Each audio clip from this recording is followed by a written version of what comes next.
We live in a world of constant stimulation, phones buzzing, social media feeds refreshing, people speaking, reacting, arguing, and demanding immediate responses. In the middle of this chaos, our minds often become conditioned to react before we've even had a moment to think. These automatic reactions come from deeply ingrained habits, emotional triggers, and learned behaviors developed over years of experiences. The first chapter of The Power of Not Reacting begins with the exploration of this very human tendency, our impulse to react, often impulsively, when faced with discomfort, conflict, or emotional charge. These reactions can be verbal outbursts, internal anger, withdrawal, or even self-sabotage. They emerge not as deliberate decisions, but as automated responses encoded into us by survival instincts and past conditioning. The heart of reactivity is fear, the fear of not being in control,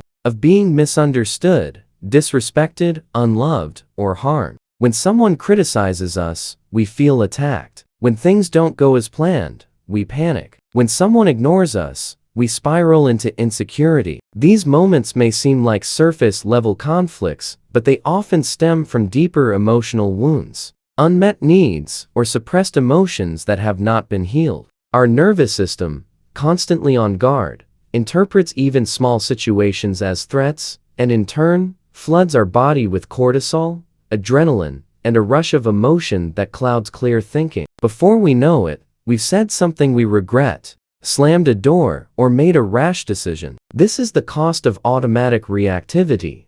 Understanding the power of not reacting starts with recognizing how often we do react and how it feels in our body. The author explains how reactivity tends to hijack our nervous system. A subtle comment can tighten our chest. A missed text can create a storm of anxiety. A traffic jam can make our blood boil. These are all opportunities where we could choose to respond with calm awareness, but instead, our subconscious takes the wheel. The mind begins creating stories. They don't care about me. This always happens to me. Why does nothing go right? These mental narratives fuel the emotional fire, leading us deeper into reactivity.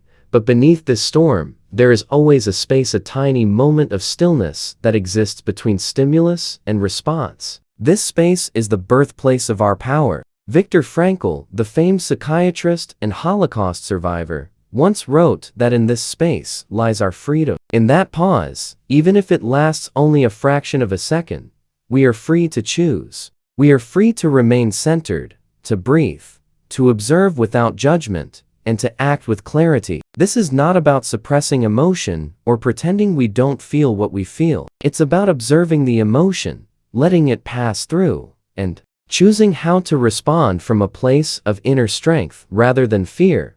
Reactivity often masquerades as strength. It looks like standing up for yourself, proving your point, asserting dominance. But true strength lies in the ability to remain unmoved in the face of provocation. It lies in being so deeply grounded that nothing can shake you from your center. The ego, which thrives on validation and control, hates this. It wants to be right. It wants to win. It wants immediate satisfaction. And so it pushes us to react, to speak, to act before we've had a chance to reflect. But the wiser part of us, the higher self, the conscious mind, knows that silence, patience, and observation are far more powerful. Not reacting is not weakness. It is discipline. It is inner mastery. The chapter delves into real-life scenarios where reactivity shows up and explores what it would look like to choose stillness instead. Imagine receiving a text that feels passive-aggressive. The reactive mind wants to snap back. But what if you paused, took a breath, and responded later or not at all? Imagine being cut off in traffic. The instinct might be to yell or honk. But what if you just let it pass, recognizing that your peace is more valuable than your pride? These micro moments accumulate. Each choice not to react builds a stronger foundation within you. Each time you choose awareness over autopilot, you strengthen the muscle of conscious living. The neuroscience behind this is also fascinating. The brain has what's called the amygdala, the part responsible for the fight or flight response. It reacts quickly to perceived threats. But the prefrontal cortex, the part responsible for rational thought and decision-making, takes longer to activate. That's why there's so much value in the pause. Even just taking 3 conscious breaths can shift your brain activity from the reactive amygdala to the reflective prefrontal cortex. This is not just spiritual advice, it's biological truth. The more we practice pausing, the more we rewire our brain to respond thoughtfully rather than impulsively.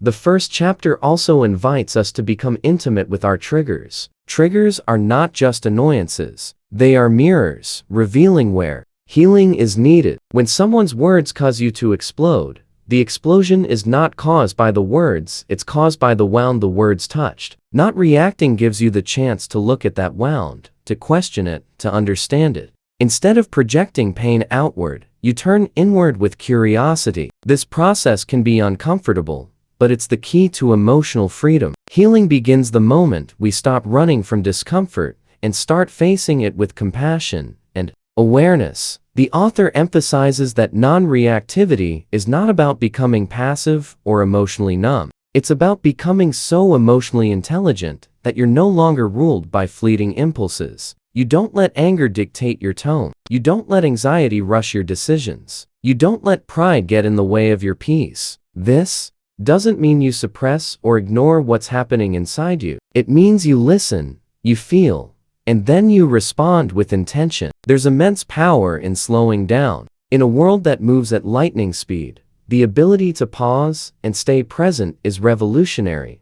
Reactivity also affects our relationships. Many arguments spiral out of control because of the actual issue, but because of the way we react to it. One person feels unheard, so they lash out. The other feels attacked, so they defend. It becomes a dance of egos rather than a meeting of minds. But when one person chooses not to react, the entire dynamic shifts. Suddenly, there is space for listening, understanding, and connection. The chapter encourages readers to be that person too. Be the one who chooses presence over pride. This doesn't mean being a doormat. It means standing firm in your peace and refusing to engage in emotional warfare. There's also a connection between non-reactivity and self-worth. When you truly know your value, you don't need to prove anything. You don't need to fight every battle, win every argument, or respond to every insult. You know that your energy is sacred. You become selective about what you give your time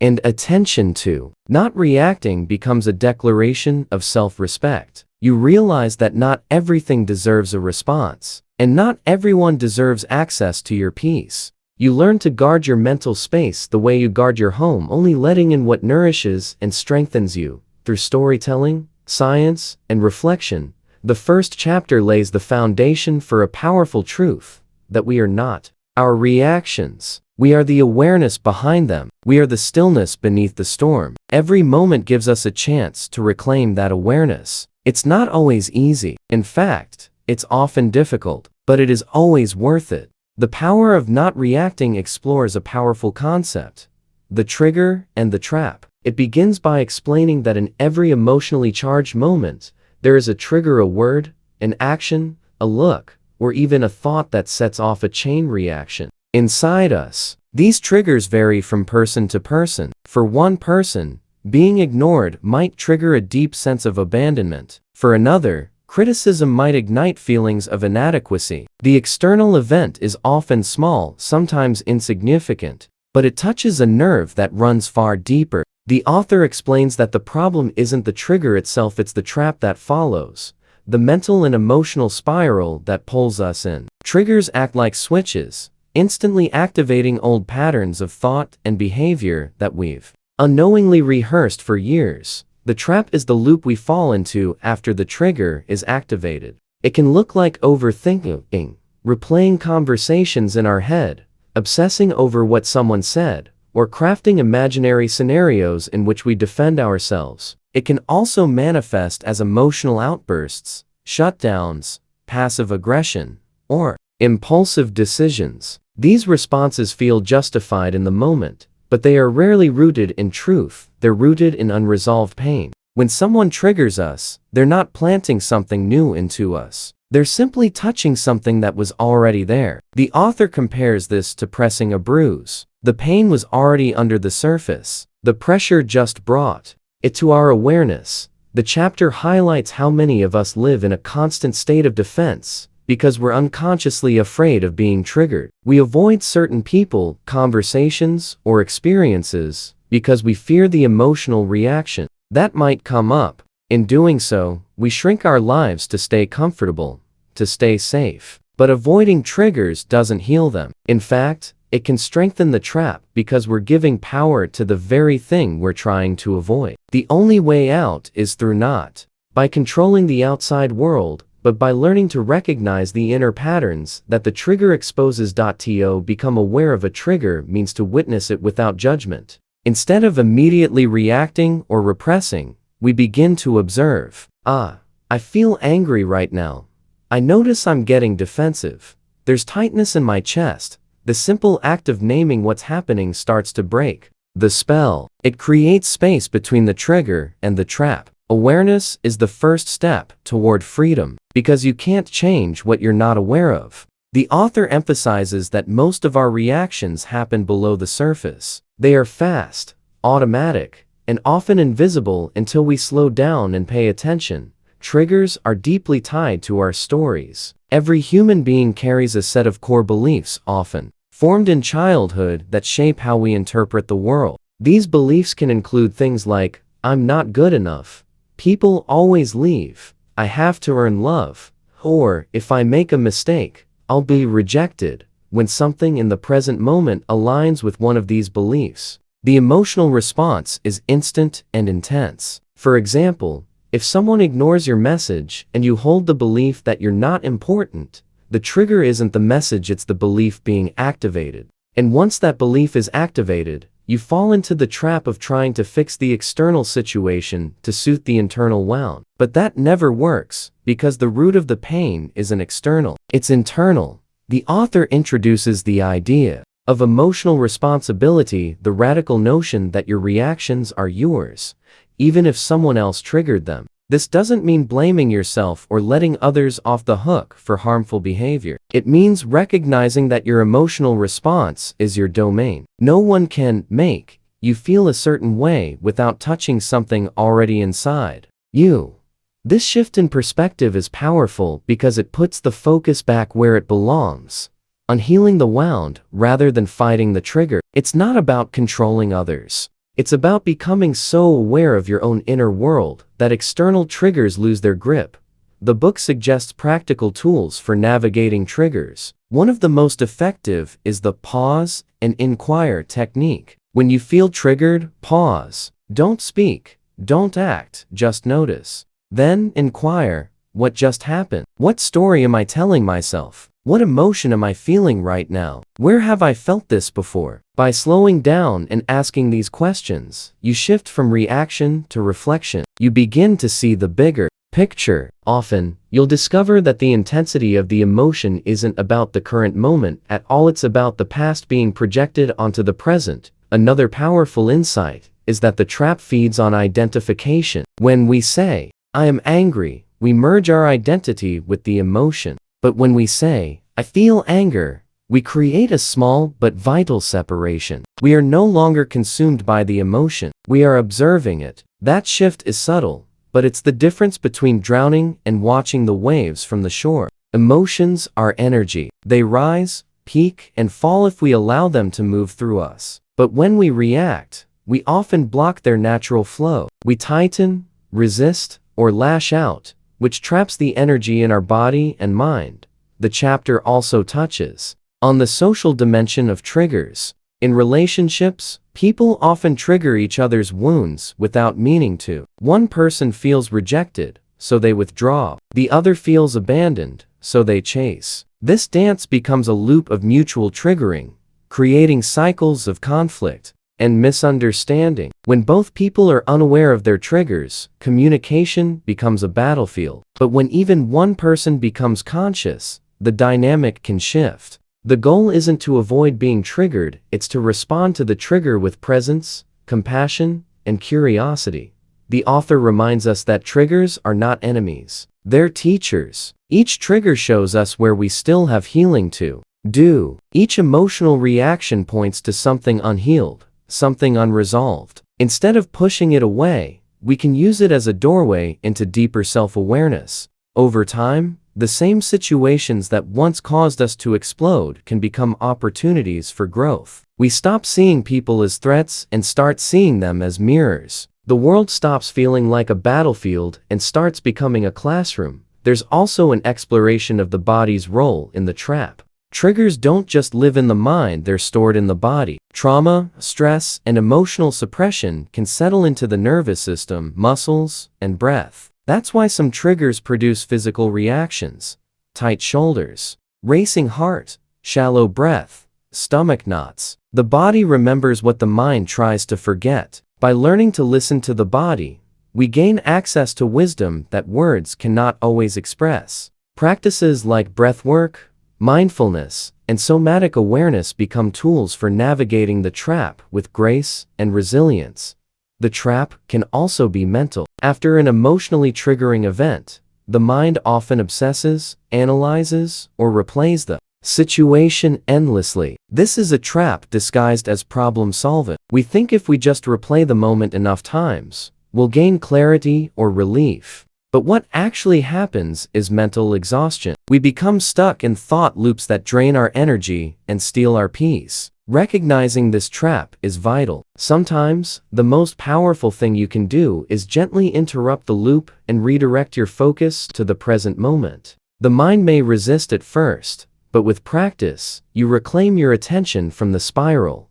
This chapter teaches that the journey to emotional mastery isn't about never being triggered. It's about becoming so self-aware that the trigger no longer controls you. It's about building the inner strength to stay grounded in the storm. Each time you pause instead of react, reflect instead of judge, feel instead of suppress, you're rewiring your nervous system. You're teaching your body and mind that it's safe to feel, safe to slow down, safe to choose a new path. The power of not reacting centers on the principle of the pause, a simple but transformative idea that creates a bridge between stimulus and response. The pause is the space that exists between something happening to you and how you choose to deal with it. Most people don't even notice this space because their reactions are so fast, automatic, and habitual. The moment someone says something offensive, the comeback is already out. The second discomfort arises, a coping mechanism kicks in. The pause, however, invites you to do something different, to not act on the first impulse, to sit in the moment and allow awareness to surface. This space is where personal power lives, yet it's often overlooked because it doesn't scream, doesn't demand, and doesn't rush. It requires presence, patience, and practice to access. The author explains how life constantly presents us with small invitations to pause. Someone cuts you off in traffic, and you feel irritation rising. You receive an unexpected email that stirs anxiety. You hear something that feels like criticism, and defensiveness bubbles up. These moments aren't just interruptions, they are opportunities to choose. Without the pause, we live reactively, like puppets of our emotions and past experiences. With the pause, we become deliberate. We insert choice into the machinery of our minds. The pause doesn't eliminate the emotion, it simply creates space for the emotion to be felt without being controlled by it. The biological side of this principle is fascinating. The human nervous system has a built-in response mechanism called fight or flight, governed by the amygdala. This part of the brain reacts swiftly to perceived threats, real or imagined. It floods the body with adrenaline, increases heart rate, and narrows perception. This was helpful in evolutionary times when survival depended on speed, but in modern life, this same system gets triggered by emails, texts, conversations, and minor social interactions. The prefrontal cortex, responsible for rational thinking and judgment, takes longer to engage. The pause gives the brain time to shift from emotional reactivity to conscious reasoning. It's like giving your mind a moment to catch up to your heart.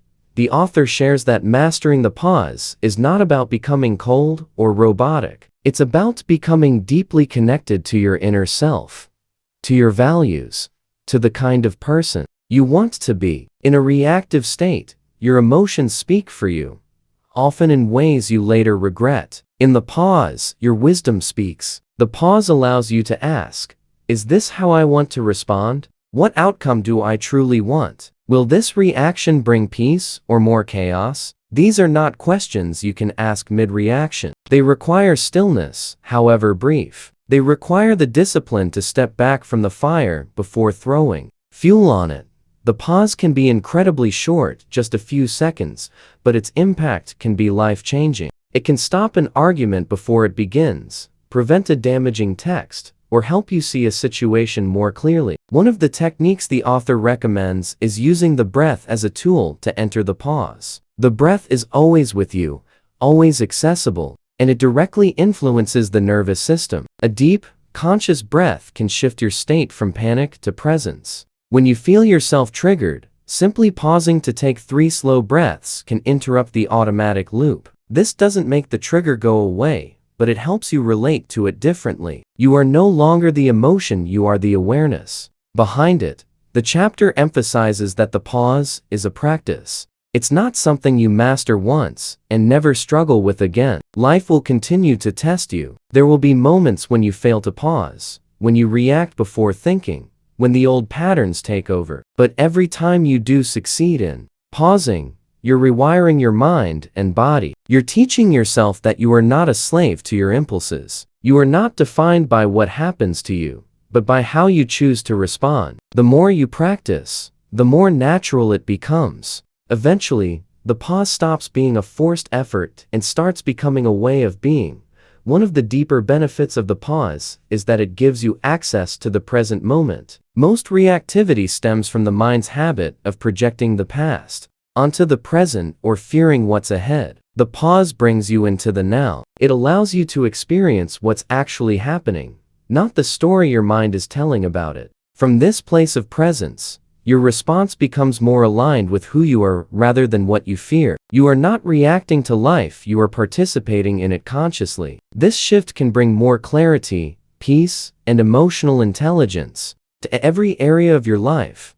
The author also explains how the pause cultivates emotional resilience. In the space of the pause, you learn to feel discomfort without needing to escape it. You learn to observe anger without needing to express it destructively. You learn to hold sadness, fear, or insecurity with compassion instead of judgment. This builds inner strength. It teaches you that emotions, no matter how intense, are temporary. They pass through like weather. The pause is your shelter. It's the place you go to watch the storm instead of becoming it. This doesn't mean you suppress what you feel. It means you honor what you feel without becoming consumed by it. In relationships, the pause can be transformative. So many conflicts escalate simply because one person reacts too quickly and the other mirrors that reaction. Words get said that can't be taken back. Feelings get hurt. Trust gets eroded. But when you introduce the pause, you create space for understanding. You allow the other person to be heard. You give yourself time to hear what's really being said, not just what your emotions are interpreting. You start responding to the situation rather than to your own internal chaos. This is where real communication happens. This is where connection deepens. The pause is also a gateway to intuition. When you're not reacting, you can hear your inner voice more clearly. You can sense what feels right rather than what feels urgent. Urgency is often a trick of the reactive mind, pushing you to act fast, to fix things, to gain control. But your deeper wisdom doesn't rush. It speaks softly in stillness. The pause helps you access that voice. It helps you align with your higher self, the part of you that sees beyond ego, beyond fear, beyond the need to prove or defend. This alignment brings a sense of inner peace that no external reaction can ever match. The chapter encourages readers to start small. Begin with minor moments. A long line at the store, a delayed response from someone, a missed call. These are the perfect training grounds. Use them to practice noticing your initial reaction and then consciously inserting a pause. Take a breath. Observe. Wait before responding. Over time, this practice builds a habit. It becomes part of how You navigate life. You no longer live at the mercy of circumstances. You become the author of your responses. You reclaim your power not by controlling the world, but by mastering your inner space.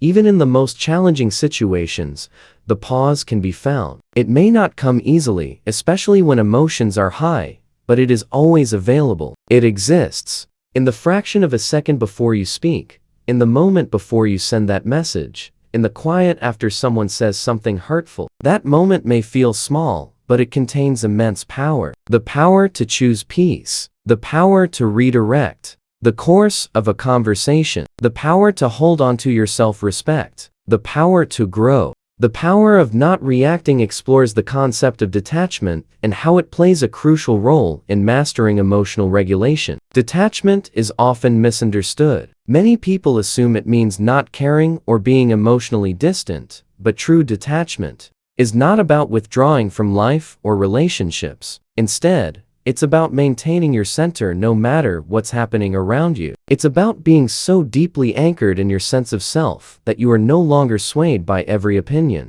reaction, or outcome. Detachment is the art of observing without absorbing. It's the space between what is happening and what you make it mean. It's the ability to witness emotions without becoming them, to experience situations without being enslaved by them. The author begins by highlighting how attachment leads to suffering. When we become attached to a specific outcome, a person's behavior, or a version of how life should be, we set ourselves up for disappointment and emotional volatility. We become reactive because our happiness becomes conditional. If someone acts the way we expect, we feel good. If they don't, we feel hurt, angry, or rejected. This cycle keeps us dependent on things we cannot control. Detachment, on the other hand, frees us. It doesn't mean we stop caring, it means we stop clinging. We show up fully wholeheartedly, and still allow things and people to be what they are. We do our part and let go of the rest.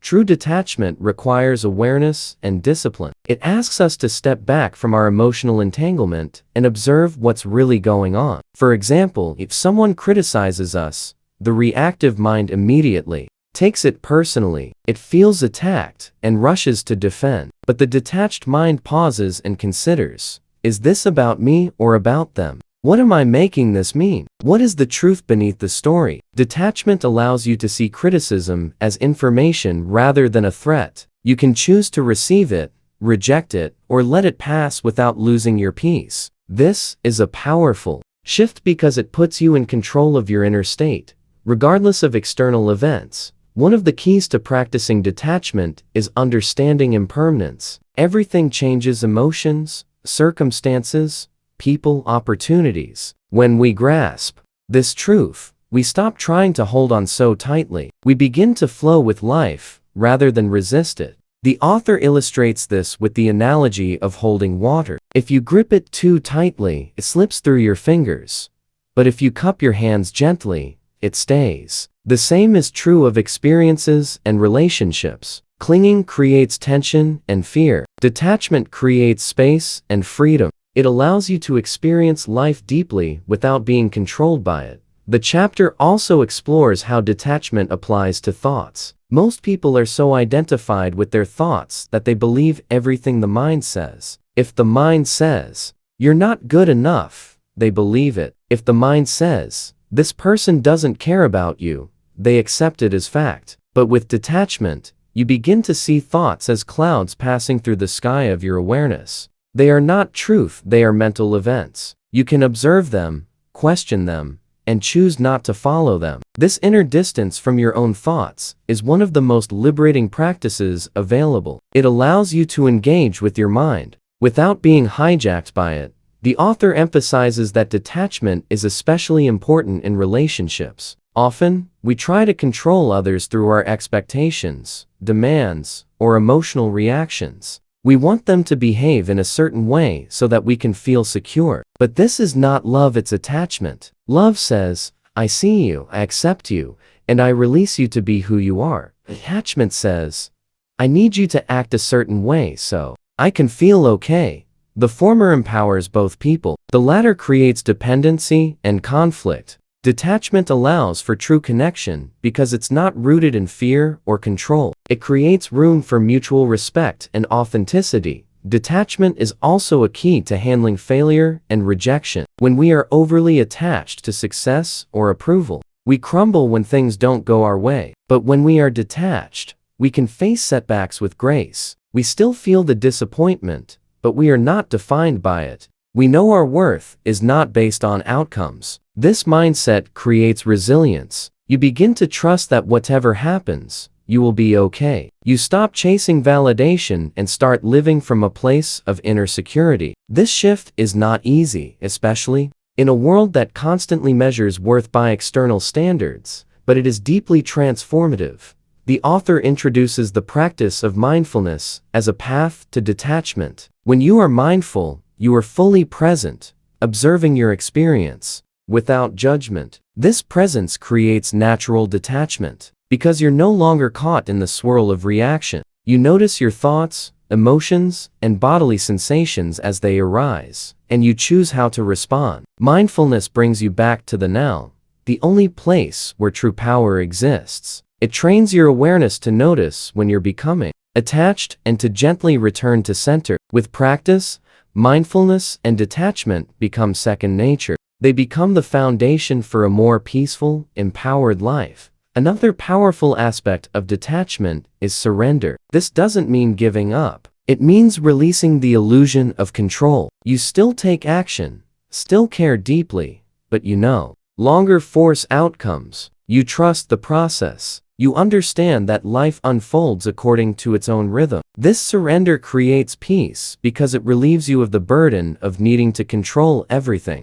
You stop pushing against reality and start aligning with it. The author explains that surrender is not passive, it's active acceptance. It's choosing to meet life as it is while remaining open, curious, and grounded. This is the essence of detached living. Detachment also helps you create healthier boundaries. When you are overly attached, you tolerate things that go against your well-being because you fear losing the relationship, the job, the approval. But with detachment, you realize that your peace is not negotiable. You start saying no to what drains you and yes to what uplifts you. You stop trying to fix or rescue others and instead focus on your own alignment. This clarity doesn't come from arrogance, it comes from deep self-respect. You know that protecting your energy is not selfish, it's necessary, and you trust that what is meant for you will not require you to betray yourself. The chapter also addresses how detachment allows for deeper creativity and flow.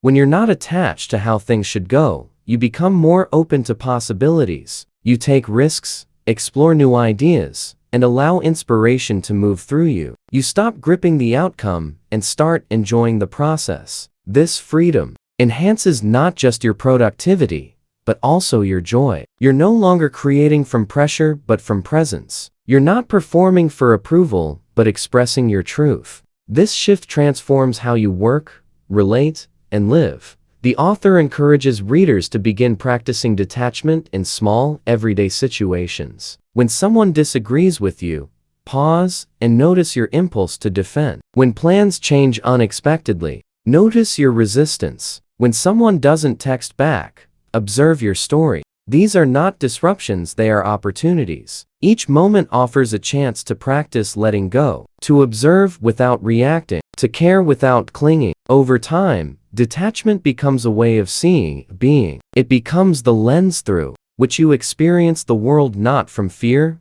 control, or insecurity, but from calm, clarity, and inner strength. The power of not reacting focuses on emotional mastery, the art of understanding, navigating, and directing emotions rather than being overwhelmed or governed by them. Emotional mastery is not about suppressing what we feel, but about having a conscious relationship with our emotional landscape. Most people move through life reacting from raw emotion without pausing to understand where those emotions come from or what they're really signaling. The author begins by stating that emotions are messengers, not enemies. They are powerful sources of information pointing to deeper truths, unmet needs, unresolved pain, or suppressed desires. When we react impulsively to emotion without listening to it, we miss the wisdom it offers. But when we learn to stay present with our emotions, we begin to gain influence over our internal world, which naturally leads to more empowered and thoughtful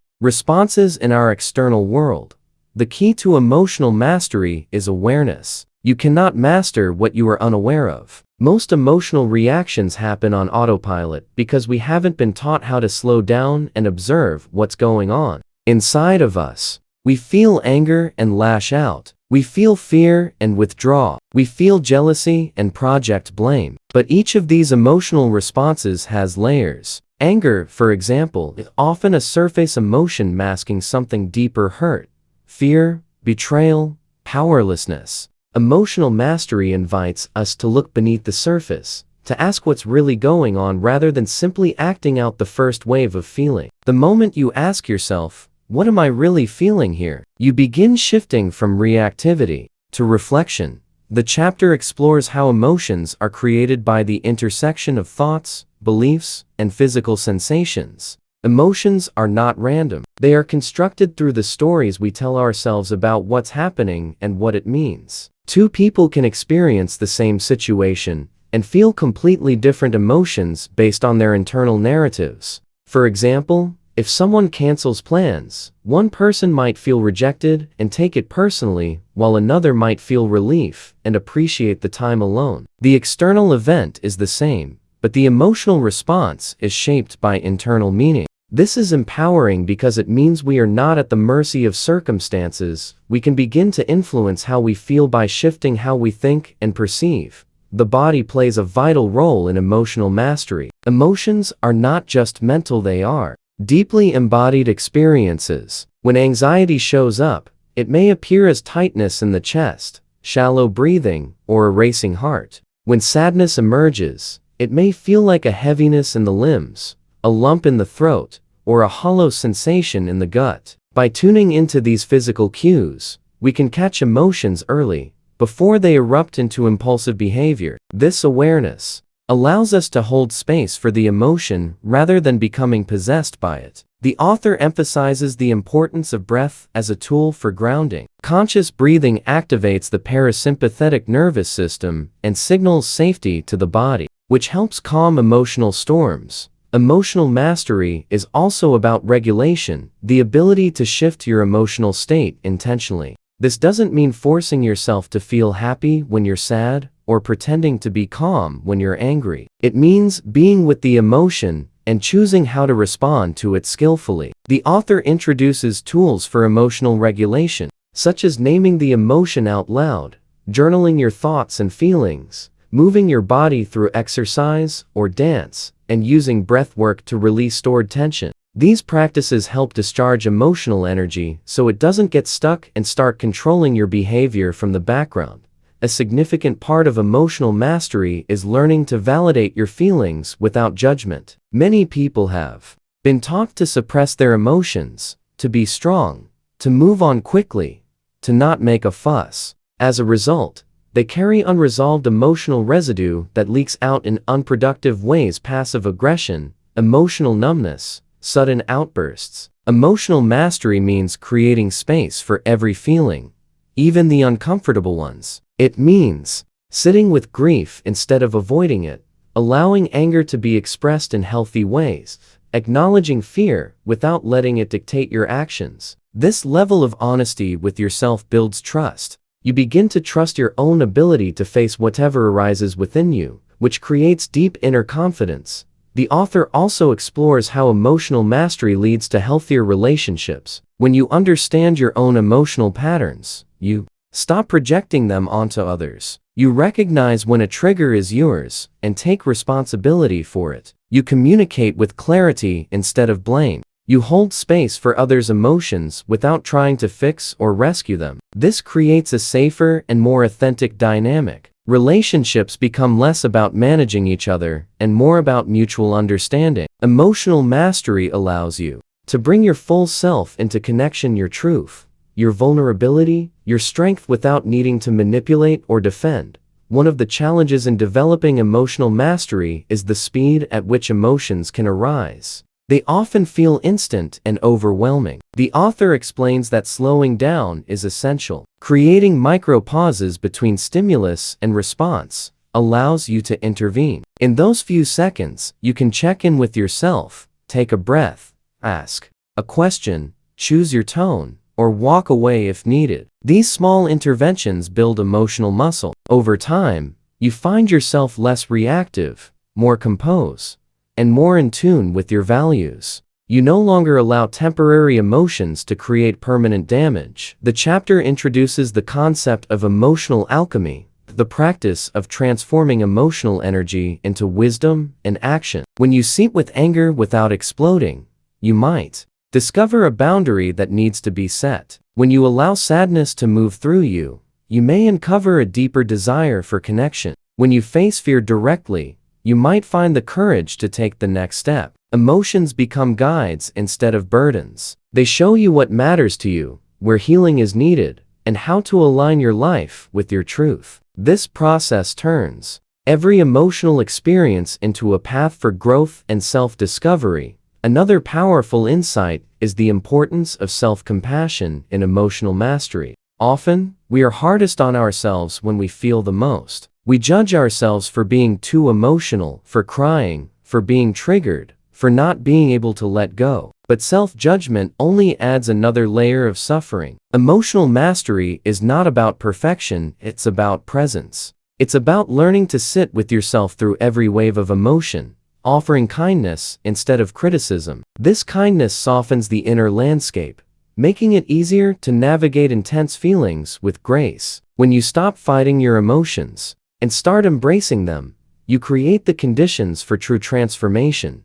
The author also emphasizes that emotional mastery is a lifelong practice. There is no final destination, no point where you no longer feel triggered or upset. The goal is not to eliminate emotion, but to deepen your relationship with it. Life will continue to bring challenges, losses, and surprises. But with emotional mastery, you meet these experiences with resilience. You become the calm in the storm, the observer in the chaos. You build a sanctuary within yourself that remains intact regardless of what's happening around you. This is the essence of personal power, not in controlling life, but in mastering your inner world. Emotional mastery enhances every area of life. It improves communication, decision-making, creativity, and leadership. It helps you remain focused under pressure, compassionate in conflict, and grounded in uncertainty. The more you practice it, the more it becomes a natural way of being. You begin to trust your emotional process,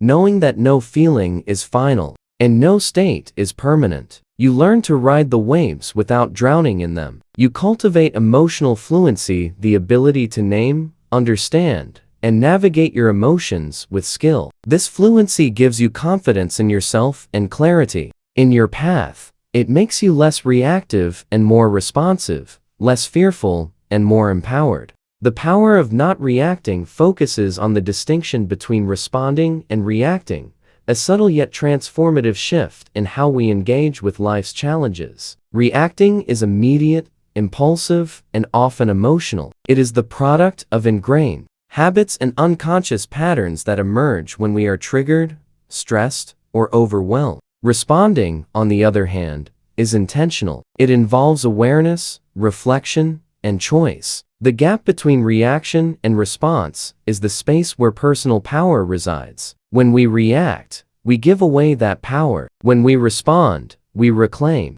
it. The author explains that most people move through life on autopilot, reacting to situations based on old conditioning. Someone criticizes them, and they immediately feel the need to defend themselves. Plans change, and they instantly get frustrated. Someone else gets a promotion, and they spiral into jealousy or self-doubt. These reactions feel justified in the moment, but they often create unnecessary suffering and damage. Responding requires us to pause, observe what's happening inside us, and decide how to engage based on our values rather than our emotions. One of the main reasons people react instead of respond is the speed of emotional triggers. The brain is wired to prioritize safety, and the amygdala responsible for the fight or flight response acts much faster than the rational parts of the brain. When we feel threatened, even psychologically, the amygdala hijacks our ability to think clearly. This is why so many reactions are immediate and later regretted. Responding involves creating a pause that allows the prefrontal cortex, responsible for reasoning and decision-making, to come online.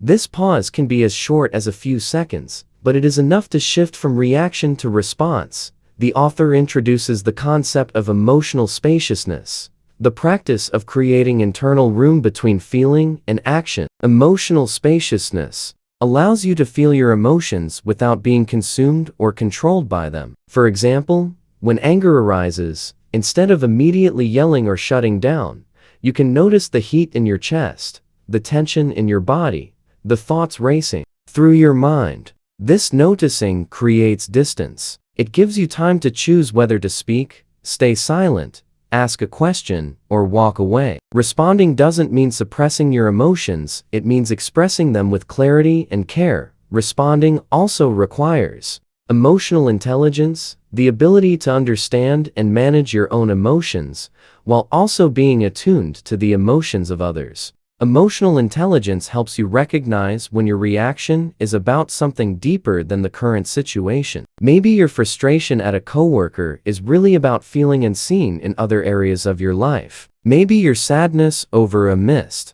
opportunity is tied to a long-standing fear of failure. When you respond instead of react, you bring curiosity into the moment. You ask yourself, what is this really about? What part of me is being touched here? This self-inquiry leads to insight, and insight leads to transformation.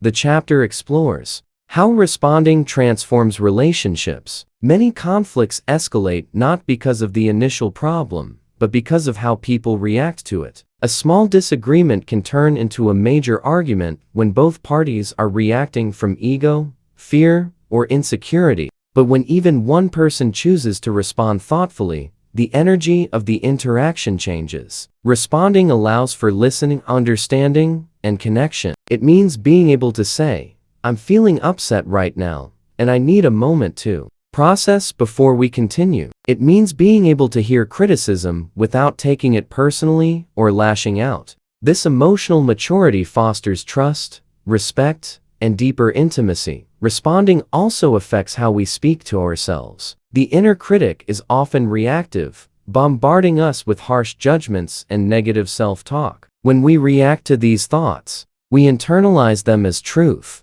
but when we respond to them, we create space for self-compassion. Instead of reacting to a mistake with shame, we can respond with understanding. I made an error, but I'm learning. This shift softens the internal dialogue and builds inner resilience. The way we treat ourselves in difficult moments sets the tone for how we engage with the world.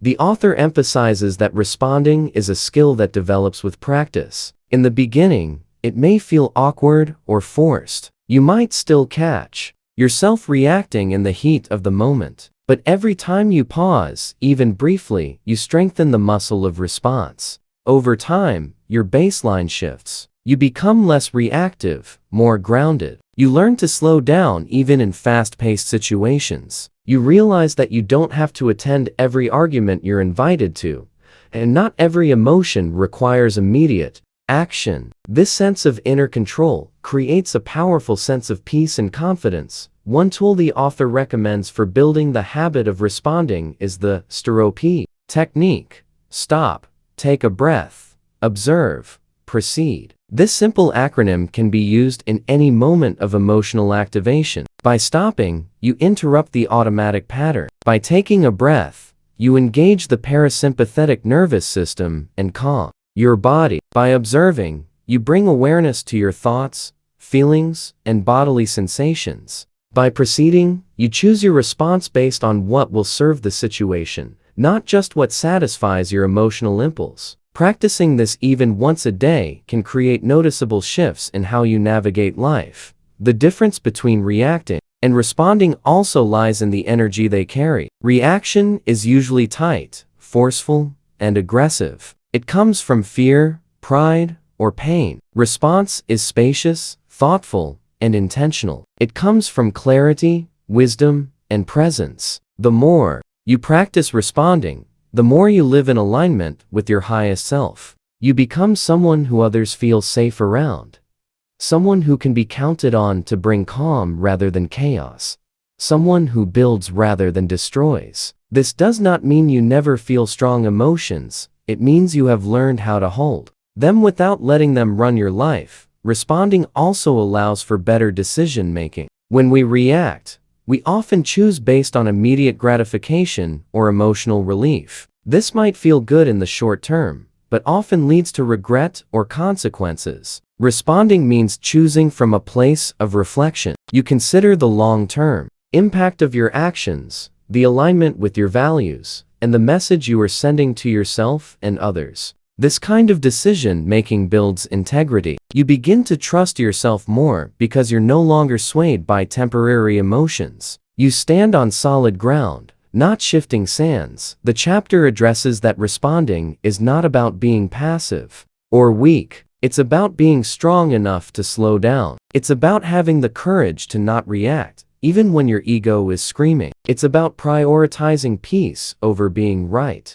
clarity over drama, and growth over ego gratification. Responding is a quiet power that speaks volumes. It requires self-awareness, discipline, and a commitment to living intentionally. Each moment you choose to respond instead of react is a moment of reclaiming your personal power. It is an act of self-respect and emotional freedom. The more you respond with presence and clarity, the more your life reflects that calm strength. The storm may still come, but you are no longer at its mercy. You become the eye of the storm, steady, centered, and free. The power of not reacting delves into the concept of letting go, a principle that holds the key to inner peace, emotional balance, and lasting freedom from unnecessary suffering. Letting go does not mean giving up or becoming indifferent. It means releasing the mental and emotional grip we often have on things, people, outcomes, or expectations.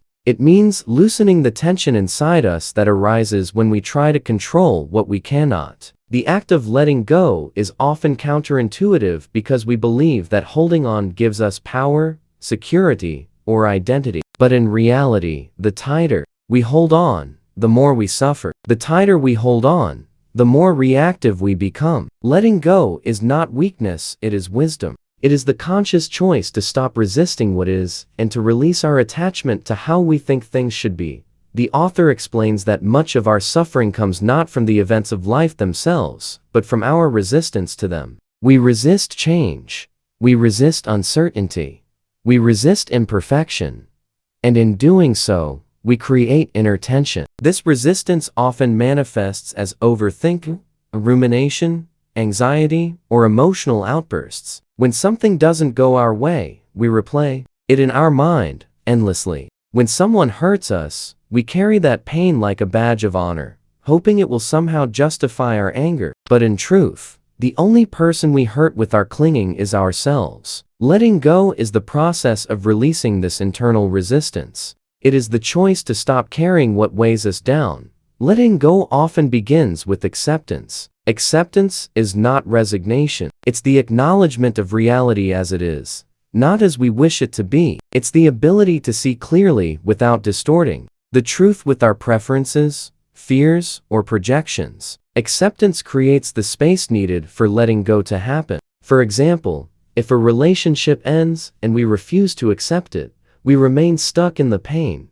the longing, the fantasy of what could have been. But when we accept that it has ended, we can begin to grieve, heal, and move forward. Acceptance allows us to face what is true so we can stop fighting a battle that cannot be won. The chapter explores how letting go applies to expectations. Expectations are mental blueprints we carry about how life should unfold, how people should behave, or how situations should turn out. When reality doesn't match these expectations, we feel disappointed, angry, or betrayed. But rarely do we question the expectations themselves. Letting go means softening our grip on these mental constructs. It means allowing life to surprise us, to teach us, and to unfold in its own way. This doesn't mean we stop having desires or goals. It means we approach them with openness and flexibility. We do our part, but we detach from the outcome. We trust that what is meant for us will not pass us by. Letting go also involves releasing the need to be right. The ego loves to be right because it reinforces our sense of identity and control. But the need to be right often leads to conflicts, defensiveness, and emotional reactivity. We argue not to understand, but to win. We hold grudges because we believe letting go would mean losing. But true strength lies in the ability to let go of the need to prove anything. When we stop needing to be right, we become free to listen, to learn, and to grow. We become less reactive and more responsive. We realize that peace is more valuable than pride. The author explains that one of the most powerful areas where letting go is essential is in our relationship with the past. Many people are trapped in stories from their past, stories of pain, betrayal, mistakes, or missed opportunities. These stories shape their identity and influence their reactions in the present. Letting go of the past does not mean denying what happened. It means choosing not to carry it into every moment of your life. It means recognizing that you are not your story, you are the awareness behind it. You can acknowledge the pain without letting it define you. You can honor the lesson without reliving the well. Letting go of the past is one of the greatest acts of self-liberation. The chapter introduces the idea that letting go also applies to self-judgment. Many people carry deep-seated guilt, shame, or regret. They judge themselves harshly for what they did or didn't do. This inner criticism becomes a form of emotional self-punishment that keeps them reactive and stuck. Letting go of self-judgment means offering yourself the same compassion you would offer a loved one. It means recognizing that you are human, that growth is messy, and that you are worthy of forgiveness. When you let go of harsh self-criticism, you create space for healing, for wholeness, and for emotional maturity.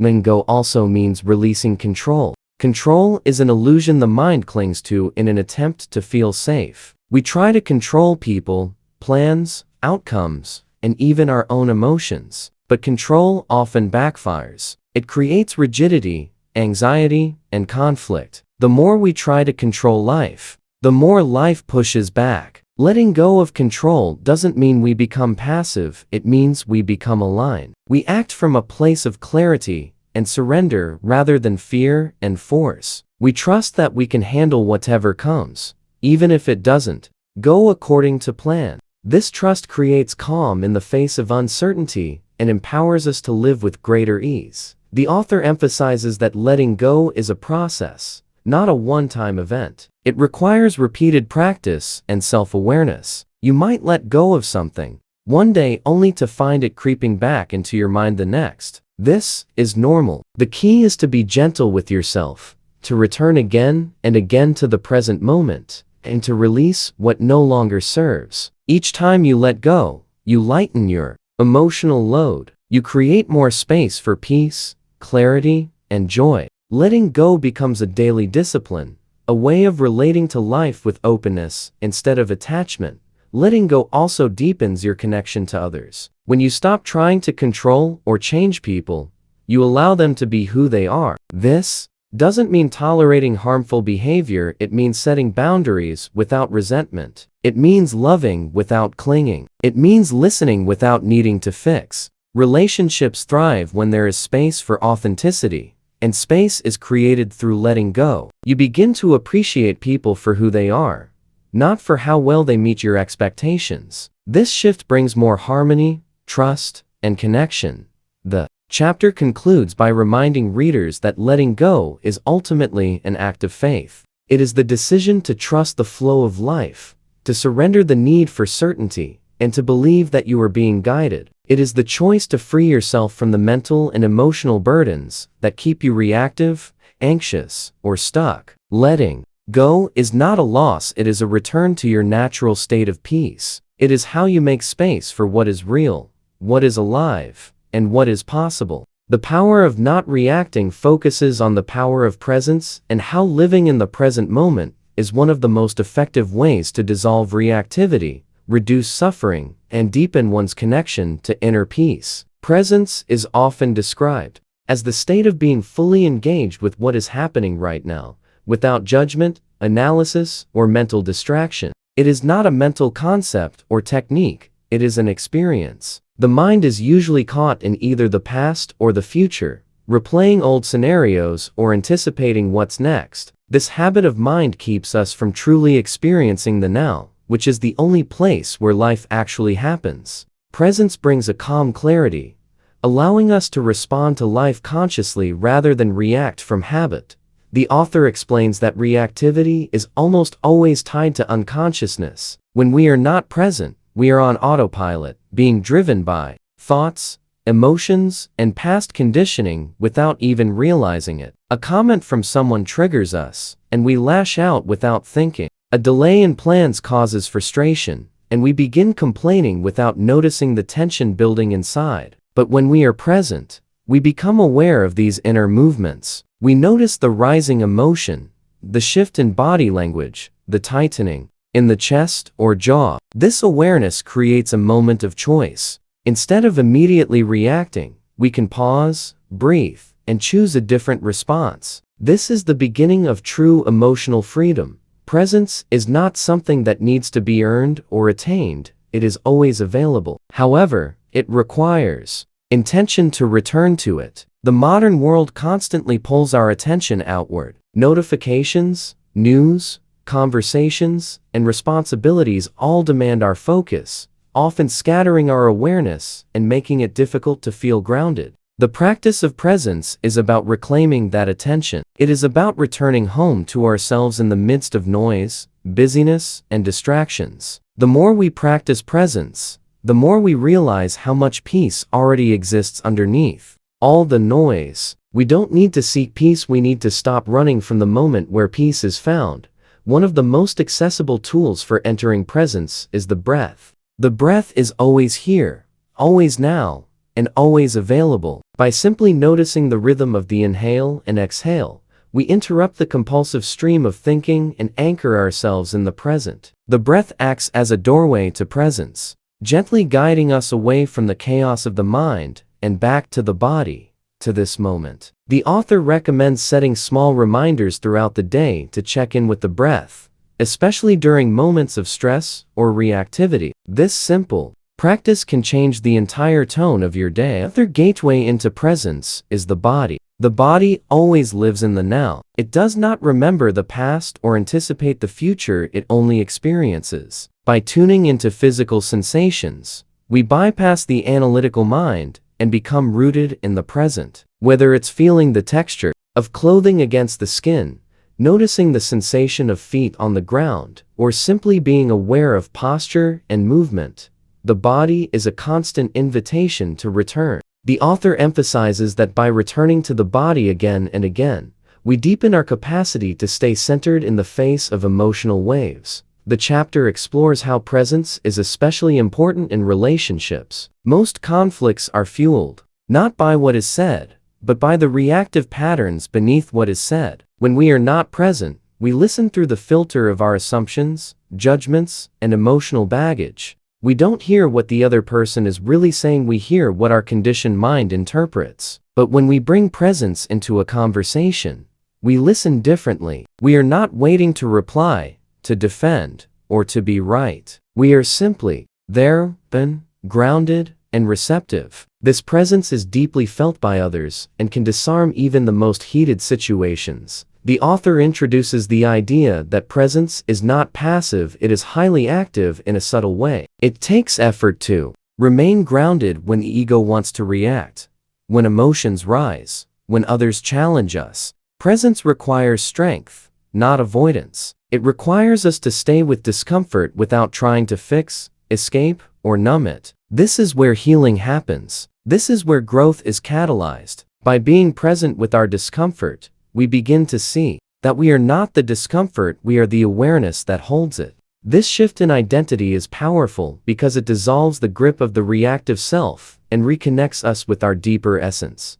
The author also explains how presence affects our perception of time. When we are present, time feels spacious. There is no rush, no pressure, no need to get somewhere else. We stop living in anticipation of the next thing and start fully experiencing what's here. This changes how we relate to stress. Much of stress comes from a mental story about how we need to be somewhere else, achieve something more, or fix what's wrong. Presence dissolves that narrative. It reminds us that we are always exactly where we need to be, and that everything we need is already within reach. In this moment, practicing presence doesn't mean we ignore planning or preparation. It means we do so from a place of clarity rather than anxiety. When we act from presence, our actions are more effective, more aligned, and more compassionate. We are no longer driven by fear or urgency. We are guided by insight. This changes how we work,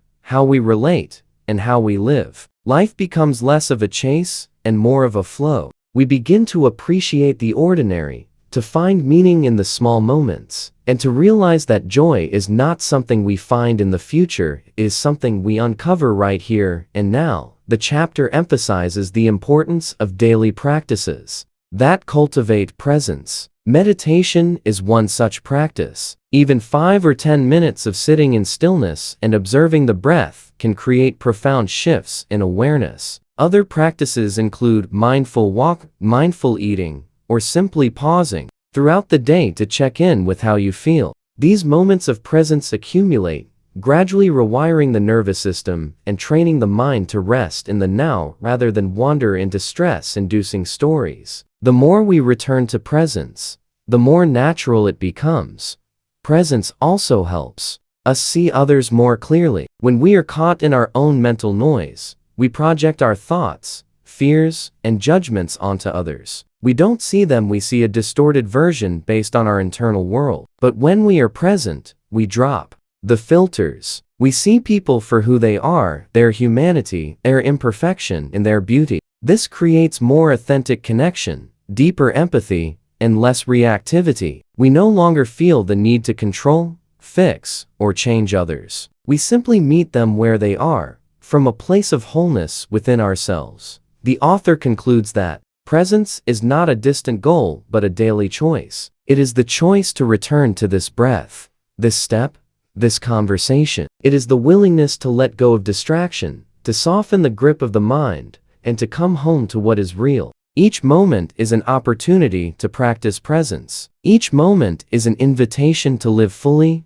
feel deeply, and respond wisely. In presence, there is power, not the power of domination or control, but the power of stillness, clarity, and connection. This is the power that makes non-reactivity not only possible, but natural. It is how we reclaim our peace, our purpose, and our presence in the world. The power of not reacting explores the idea that every external trigger is an opportunity to look inward and heal. Rather than viewing emotional triggers as nuisances to be avoided or suppressed, this chapter reframes them as mirrors reflecting parts of ourselves that are still unresolved, tender, or seeking attention. When we are triggered by a comment, an action, a tone of voice, or a situation, it is not the event itself that causes the emotional surge, but our internal interpretation of it. That interpretation is often shaped by past experiences, unhealed wounds, limiting beliefs, and unresolved fears. When we pause and examine what a trigger reveals about our inner world,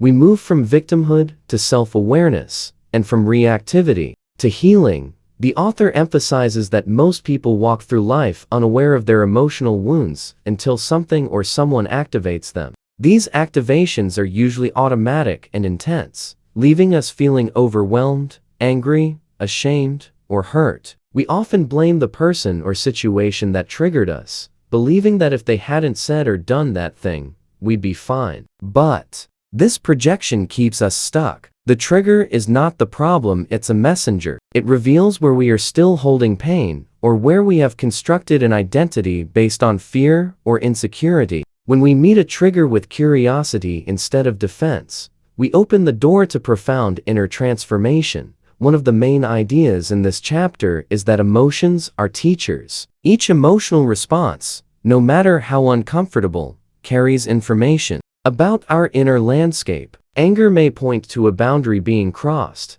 Sadness may indicate an unmet need, Jealousy may reveal an area where we feel lacking, and fear may expose a belief that we are not safe or worthy. Instead of reacting to these emotions or trying to escape them, we can sit with them, listen to them, and ask what they are trying to show us. This level of emotional honesty requires courage, but it is also the key to emotional freedom. We can't heal what we refuse to feel, and we can't change what we don't acknowledge. The author explains that one of the most common defense mechanisms when triggered is blame. Blame provides temporary relief by making someone else responsible for our emotional discomfort. But while blame may feel satisfying in the moment, it reinforces the idea that we are powerless over our inner world. It externalizes control and keeps us reactive. Taking responsibility for our reactions does not mean condoning harmful behavior. It means recognizing that our feelings are ours to process and heal. When we own our triggers, we stop outsourcing our peace.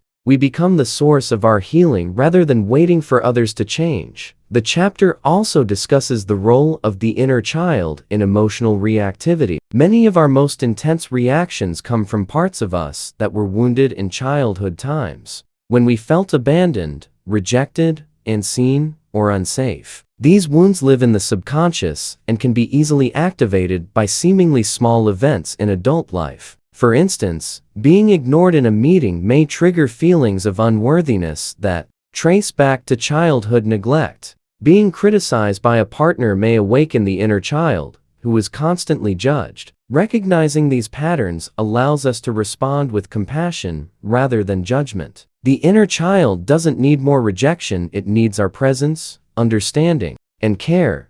Another insight explored is that triggers often point to areas where we have given our power away. If someone's opinion of us can shake our confidence, it may mean we've attached our worth to their validation. If we become enraged when things don't go our way, it might reveal an over-attachment to control. If we feel devastated by rejection, it might show that we've placed our sense of belonging in the hands of others. Triggers reveal where we are still dependent on external circumstances for internal stability. By noticing this, we can begin to reclaim our power. We can ask ourselves what belief or fear is being activated, and what truth we want to anchor ourselves in. Instead, the author introduces a practice called pause and reflect, a simple but powerful technique for working with triggers in real time. When a trigger arises, the first step is to pause before reacting. This interrupts the habitual pattern and creates space for awareness. The next step is to reflect: what am I feeling? What story am I telling myself? Where have I felt this before? What belief is being touched? This reflection turns the trigger into a gateway for insight. Over time, this practice builds emotional